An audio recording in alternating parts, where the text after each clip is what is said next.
दोस्तों फिर से YouTube चैनल पर आप सबका वेलकम है। अपनी एसएम क्लासेस फिर एक नई क्लास के साथ शुरुआत करते हैं इंडियन ज्योग्राफी की पार्ट सेकंड के साथ। कल अपन पढ़ा था भारत की स्थिति और विस्तार को लेकर। आज अपन इस क्लास को आगे बढ़ाते हैं और ऐसे ही आप लोगों का सहयोग, तो चैनल को ज्यादा से ज्यादा सब्सक्राइब और शेयर कीजिए। तो कल अपना जो पॉइंट था वो चल रहा था भारत को आकार की दृष्टि से विश्व में भारत की पोजीशन कहाँ है। तो आकार को लेकर अपन दो पॉइंट बनाए थे कल। एक बनाया था एरिया के हिसाब से, एक बनाया था एरिया के अकॉर्डिंग, दूसरा बनाया था पॉपुलेशन के अनुसार, जनसंख्या के अनुसार भारत की कंडीशन क्या है। एरिया कल अपन देख लिया था, आज अपन देख रहे हैं पॉपुलेशन, जनसंख्या की दृष्टि से विश्व में भारत की कंडीशन क्या है। तो देखो हाल ही में एक करंट बेस पर हाल ही में एक नई रिपोर्ट आई थी। संयुक्त राष्ट्र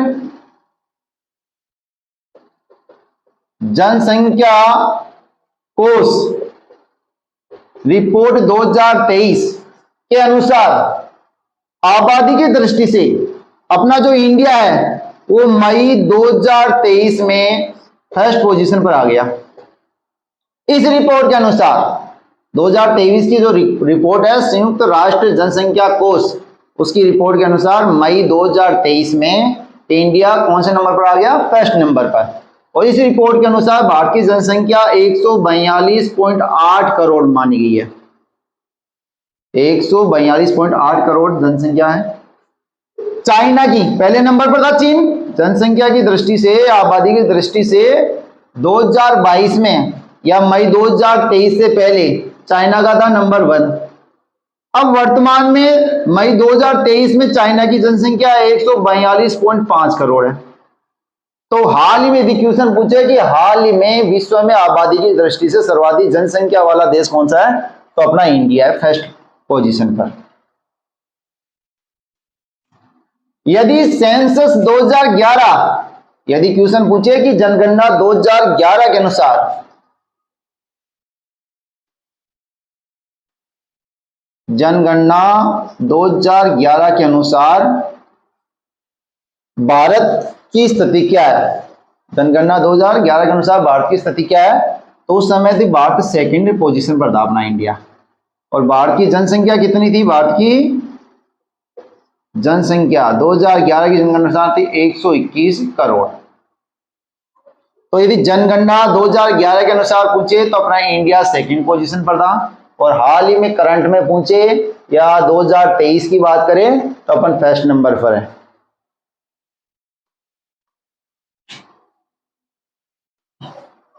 तो विश्व के अन्य देशों की बात कर लेते हैं अपन जनगणना 2011 के अनुसार।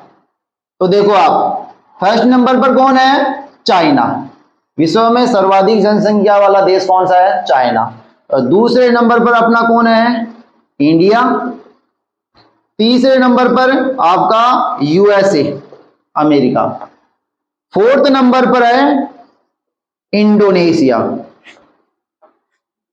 इंडोनेशिया देखो, इस इंडोनेशिया को विश्व में सर्वाधिक द्वीपों का देश करते हैं। तो विश्व में सबसे ज्यादा जो द्वीप है वो कहाँ है? इंडोनेशिया में। और विश्व में सर्वाधिक मुस्लिम जनसंख्या वाला देश भी कौन सा था? इंडोनेशिया। फिफ्थ नंबर पर कल अपन देखे थे ब्राजील। कल अपन क्षेत्रफल में देखा था कि क्षेत्रफल की दृष्टि से ब्राजील का कौन सा स्थान है? 5वां। और जनसंख्या की दृष्टि से भी कौन सा है? 5वां। 6 नंबर पर आपका है पाकिस्तान। 7वें नंबर पर है बांग्लादेश। 8वें नंबर पर है नाइजीरिया। देखो ये इंपॉर्टेंट है, 8 नंबर तक आपको मैंने लिखा है नाइजीरिया। ये इंपॉर्टेंट कैसे है? नाइजीरिया अफ्रीका महाद्वीप का देश है। और सेकंड ग्रेड में क्वेश्चन आया था कि अफ्रीका महाद्वीप का जनसंख्या की दृष्टि से सबसे बड़ा देश कौन सा है, तो कौन सा है? नाइजीरिया। इसलिए आपको ये नाइजीरिया भी याद करना पड़ेगा। तो एक बार आप इनको नोट कर लो कि जनसंख्या की दृष्टि से सबसे बड़ा कौन सा है? चाइना, फिर अपना इंडिया, फिर यूएसए, फिर आपका इंडोनेशिया, फिर ब्राजील, फिर पाकिस्तान, फिर आपका बांग्लादेश और फिर नाइजीरिया। और अफ्रीका महाद्वीप का सर्वाधिक जनसंख्या वाला देश कौन सा है? नाइजीरिया। ये तो हुई अपनी विश्व में जनसंख्या की दृष्टि से भारत की क्या पोजीशन है।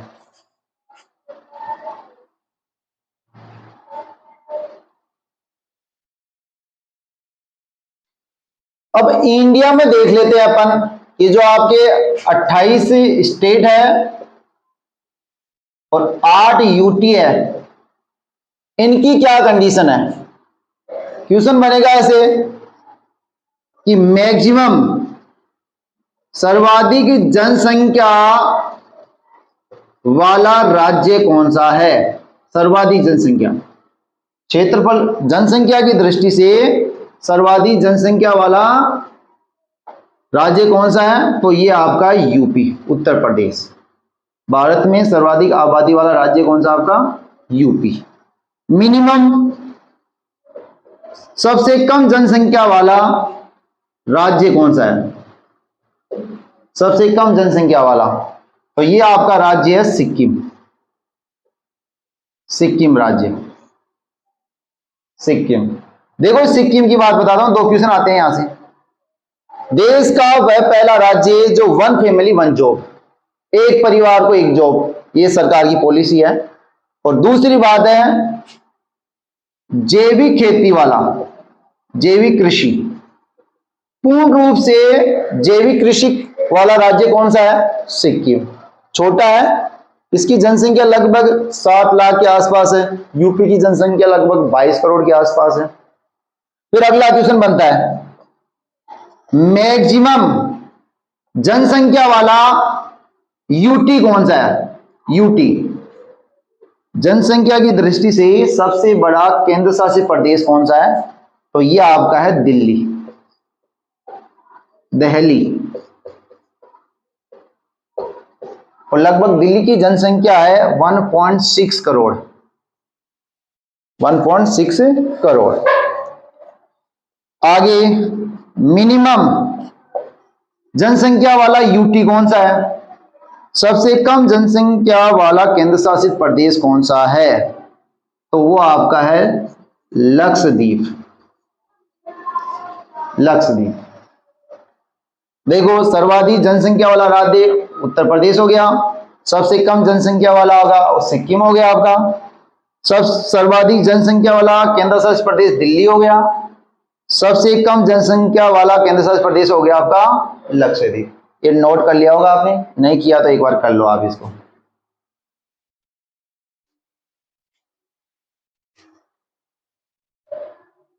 फिर अपन आगे चलते हैं। राजस्थान पुलिस में एक क्वेश्चन आया था, राजस्थान पुलिस में एक क्वेश्चन आया कि भारत का जनसंख्या की दृष्टि से सबसे बड़ा जिला कौन सा है। तो मैक्सिमम जनसंख्या वाला जिला कौन सा है? तो वो आपका है थाने।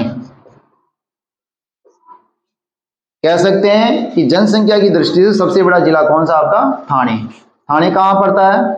महाराष्ट्र। ये महाराष्ट्र राज्य का जिला है। अब थाने की बात करें तो आप याद करो थाने कैसे चर्चा में था या थाने को अपन कैसे जानते हैं। तो यदि आपको आता है और याद है तो देखो, भारत में सर्वप्रथम रेल की शुरुआत कहां से कहां हुई थी? बॉम्बे से या मुंबई से ठाणे। 34 किलोमीटर लंबी रेल की पटरियां बिछाई थी, तो ये वो ठाणे है। तो सर्वाधिक जनसंख्या वाला जिला कौन सा है? ठाणे। फिर क्वेश्चन बनता है मिनिमम जनसंख्या वाला जिला, सबसे कम जनसंख्या वाला जिला कौन सा है? तो वो है आपका दिबांग घाटी। नोट कर लो इसको, सबसे कम जनसंख्या वाला जिला कौन सा आपका? दिबांग घाटी। और ये दिबांग घाटी असम में है। जनसंख्या को लेकर अपन विश्व में भारत की कंडीशन देखी है और फिर भारत में भी मैंने स्टेट, यूटी और डिस्ट्रिक्ट की बात कर ली। वैसे जनसंख्या का टॉपिक एक अपन अलग से पढ़ेंगे, जनसंख्या जनगणना 2011 अलग से पढ़ेंगे, बट अपन ये यहाँ आकार की बात आ गई तो मैंने ये चीजें आपको बताई।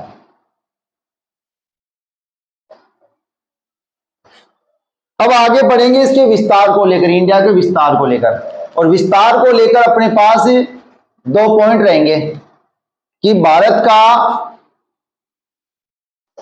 अक्षांशीय विस्तार क्या है। अक्षांशीय विस्तार क्या है मतलब इंडिया कौन कौन से अक्षांशों के मध्य स्थित है।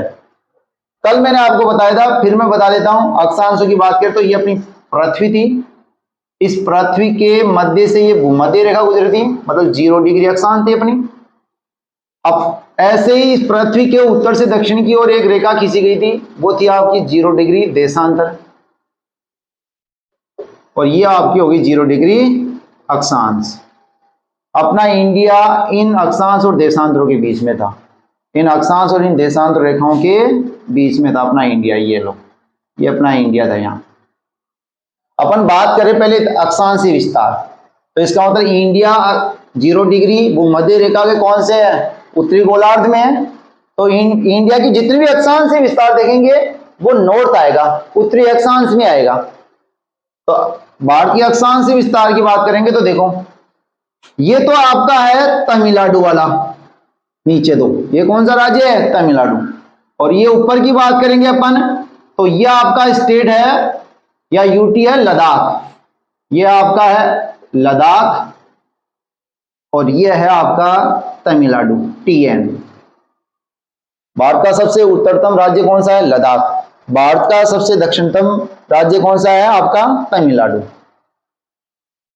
अक्षांश की बात करें तो देखो 0 के बाद में जैसे अपन 1 2 3 ऐसे खींचते खींचते रहेंगे तो अपना इंडिया का अक्षांश स्टार्ट होगा 8 डिग्री 4 मिनट उत्तरी अक्षांश, और ये तमिलनाडु का जो पॉइंट है, इस पॉइंट को नाम दिया है कन्याकुमारी। कन्याकुमारी ये मुख्य भूमि का दक्षिणतम बिंदु है, मुख्य भूमि का। संपूर्ण भारत का अक्षांशीय विस्तार अलग होगा, अभी देखेंगे आप। ये कन्याकुमारी, देखो अंग्रेजों ने इस कन्याकुमारी का नाम रखा है केप कैमोरियन, ये भी आप नोट कर लो, कम ही किताबों में मिलता है। तो कन्याकुमारी का अंग्रेजों ने क्या नाम रख दिया, केप कैमोरियन। तो भारत का अक्षांशीय विस्तार 8 डिग्री 4 मिनट उत्तरी अक्षांश से स्टार्ट करके ये जो अपना लद्दाख वाला जो लास्ट पॉइंट है, भारत का अपन क्या बोलेंगे, भारत का उत्तरतम बिंदु या भारत का अक्षांशीय विस्तार, तो यह आपका आ जाएगा 37 डिग्री 6 मिनट उत्तरी अक्षांश। 8 डिग्री 4 मिनट उत्तरी अक्षांश से लेकर 37 डिग्री 6 मिनट उत्तरी अक्षांश तक अपना इंडिया का विस्तार है। संपूर्ण भारत की बात करें, संपूर्ण भारत में देखो क्या आता, द्वीप समूह भी आ जाता है। तो देखो ये तो आपका अंडमान और ये आपका है निकोबार, और इस निकोबार का भी सबसे नीचे वाला जो द्वीप है उसको बोलते हैं अपने ग्रेट निकोबार। ग्रेट निकोबार, इस ग्रेट निकोबार में जो भारत का दक्षिणतम बिंदु है, भारत का दक्षिणतम बिंदु है वो यहां है। और मुख्य भारत की अक्षांशीय विस्तार की शुरुआत देखो कहां होगी, 6 डिग्री 4 मिनट उत्तरी अक्षांश से लेकर वही 37 डिग्री 6 मिनट उत्तरी अक्षांश के बीच में है। तो आपको भारत का अक्षांशीय विस्तार है उसको आप नोट कीजिए, देखो कैसे ऐसे आएगा, मुख्य भूमि का अक्षांशीय विस्तार, मुख्य भूमि का अक्षांशीय विस्तार, तो आप लिखोगे 8 डिग्री 4 मिनट उत्तरी अक्षांश से लेकर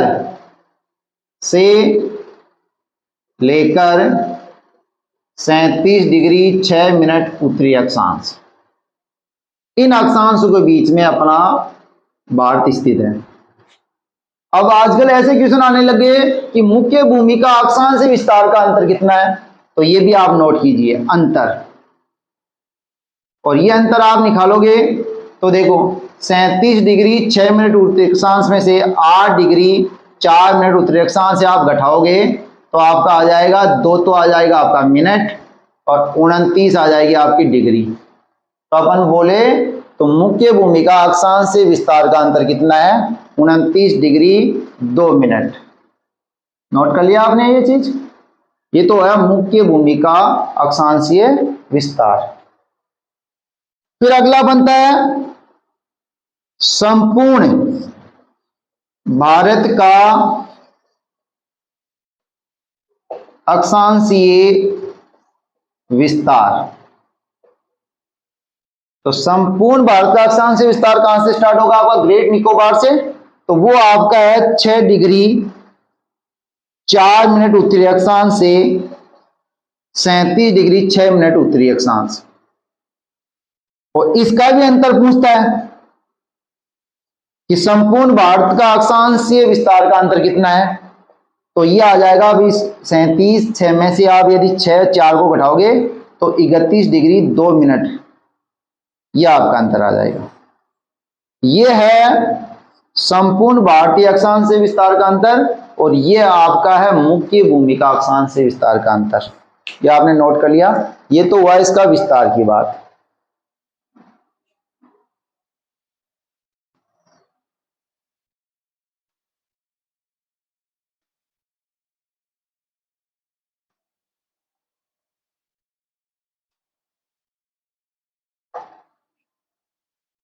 ये तो हुई विस्तार की बात।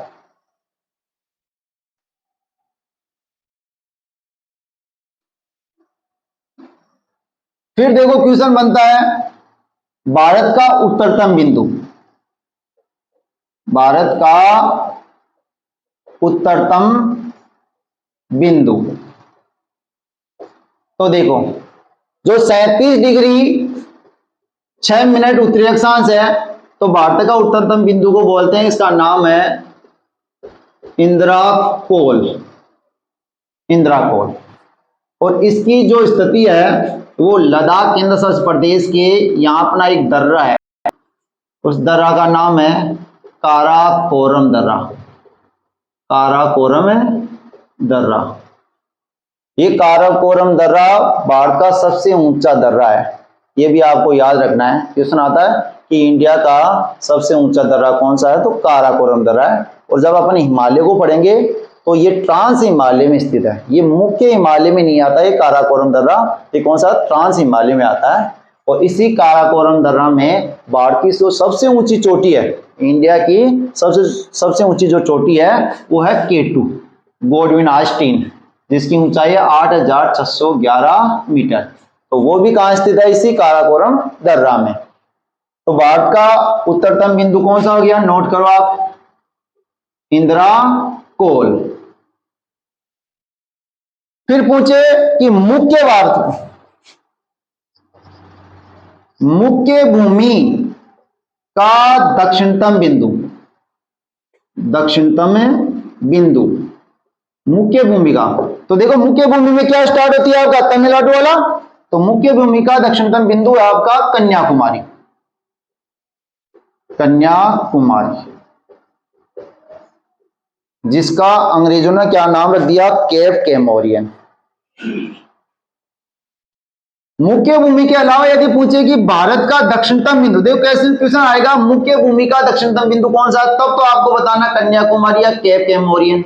और यदि डायरेक्ट क्वेश्चन पूछता है कि भारत का दक्षिणतम बिंदु कौन सा है? भारत का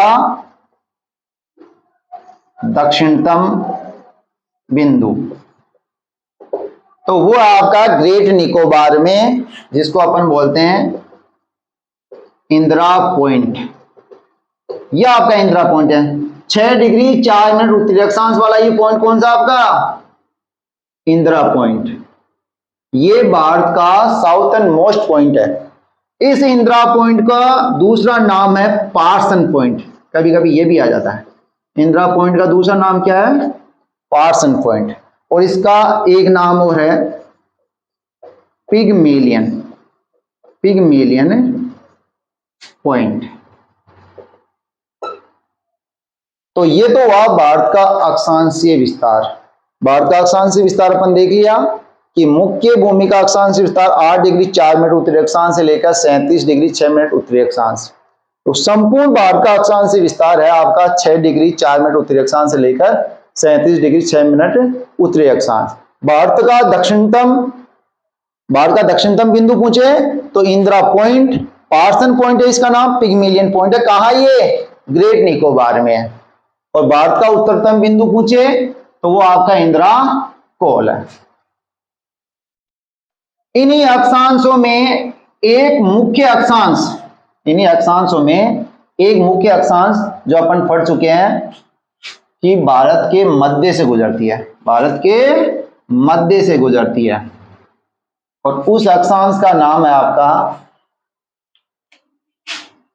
उस अक्षांश का नाम है 23.1/2 डिग्री उत्तरी अक्षांश, जिसे अपन बोलते हैं करक रेखा। करक रेखा भारत के मध्य से गुजरती है। ये अक्षांश मुख्य अक्षांश है। देखो ये आपका इधर से स्टार्ट होती है, ये आपकी है करक रेखा। अब क्वेश्चन ऐसा आता है कि करक रेखा भारत के कितने राज्यों से गुजरती है? तो देखो करक रेखा भारत के 8 राज्यों से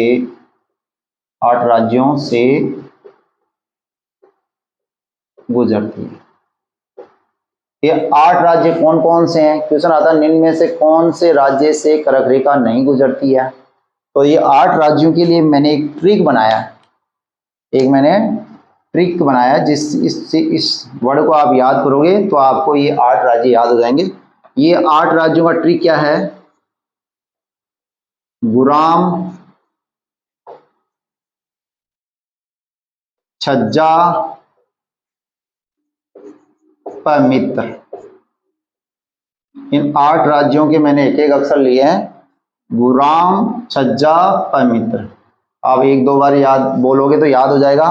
देखो गुराम से क्या हो गई आपकी? गुजरात। राज से क्या हो गया आपका? राजस्थान। मैं से क्या हो गया आपका? मध्य प्रदेश। छ से क्या हो गया आपका? छत्तीसगढ़। जा से क्या हो गया? झारखंड। मैं से हो गया, सॉरी पै से हो गया पश्चिमी बंगाल। मी से हो गया मिजोरम। और त्रै से हो गया आपका त्रिपुरा। देखिए एक बार, गुजरात, राजस्थान, मध्य प्रदेश, छत्तीसगढ़, झारखंड, पश्चिमी बंगाल, मिजोरम और आपका त्रिपुरा। फिर क्वेश्चन एक बार ऐसे भी आया हुआ है कि करक रेखा सर्वाधिक कौन से राज्य से गुजरती है? करक रेखा की लंबाई सर्वाधिक किस राज्य से है? तो आप यही नोट कीजिए, करक रेखा की सर्वाधिक लंबाई है मध्य प्रदेश में। मैक्सिमम लंबाई कहाँ है इसकी? मध्य प्रदेश में। और मिनिमम इसकी जो लंबाई है वो आपकी कहाँ है? इसकी त्रिपुरा में। सबसे कम लंबाई त्रिपुरा में, सबसे ज्यादा लंबाई इसकी मध्य प्रदेश में। और राजस्थान, क्वेश्चन देखो, जब राजस्थान की ज्योग्राफी पढ़ेंगे तब की बात करेंगे कि राजस्थान के कितने जिलों से करक रेखा गुजरती है। तो आपको पता है बांसवाड़ा और डूंगरपुर, 2 जिलों से करक रेखा गुजरती है। और लगभग इसकी जो लंबाई है राजस्थान में, लगभग बताइए 26 किलोमीटर।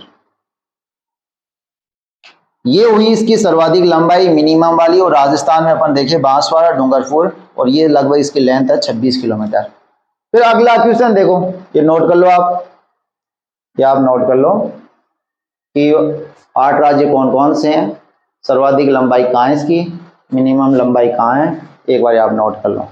तो दोस्तों इसी के साथ आज का सेक्शन क्लास अपनी ऑफ करते हैं और कल मिलते हैं एक नई वीडियो के साथ। तो ज़्यादा से ज़्यादा सब्सक्राइब और शेयर कीजिए।